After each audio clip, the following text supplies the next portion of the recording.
have a new segment called What the Black Kid Thought.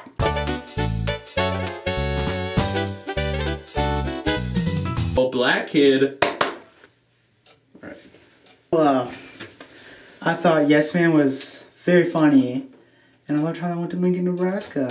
Give it an 8 out of 10. Thanks, Black Kid. I love Jim Carrey. There are very few Jim Carrey comedies that I have not really liked. I remember watching Dumb and Dumber when I was like 5 and laughing like crazy.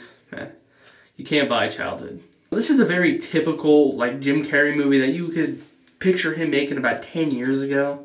It's actually pretty refreshing seeing him make a movie like this again. He's definitely in top form for this. It's definitely his kind of movie. Is this one of his better movies? Yeah, I don't really know. It's definitely really good, but he's done a lot better. Comedy-wise, this movie's great. It is hilarious, especially when he first starts saying yes, you know, it's pretty funny. It's just a great feel-good, you know, winter comedy where you just go, have a good laugh, and just leave. You feel happy, you know, it's nothing that's going to ruin your day. Sadly, outside of the comedy area, the romance between Jim Carrey and Zooey Deschanel, the dialogue between them is a little weird, you know, not very realistic at all.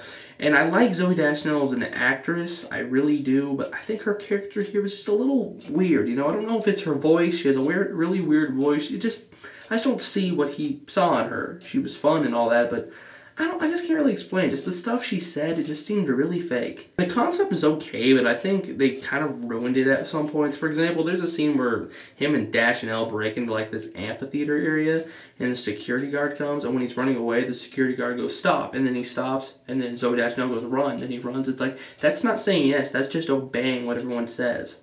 So they kind of screwed it up there. They kind of needed to decide what the story is. Speaking of story, no, this movie does not have a consistent moving story. It relies on Carrey to be funny, and I think that it actually works because this movie is funny enough for it to do that. It does drag on for some points. It can get a little boring. It doesn't have all that good of a story, but I think it's funny enough to see anyways. I think at some parts when they were trying to put a story in there, it didn't really work. Like there's part where he's in the airport and they think he's a terrorist because he went to a random location and he bought sulfur or something. I just thought that was stupid. Do go to Lincoln, Nebraska in this movie. And I live in Lincoln, Nebraska. Please don't stalk me. I go to Memorial Stadium. I live near Memorial Stadium. I saw this movie in a theater right by Memorial Stadium. Oh my gosh! So I thought this movie was really great until the final act where it tried to pull off some emotion. I don't think it worked completely. I thought some of it was alright. But the sincerity, it just wasn't all there. But I think this movie is really funny, and I think you should see it because of that. You expect laughs from Jim Carrey, he delivers them here. There's really nothing more, but I think it's a great comedy. So it's not all that much, but I think it's a really enjoyable film. It's really funny, and I think it's definitely something that most people are going to really like. Overall, I'm going to give Yes Man an 8 out of 10.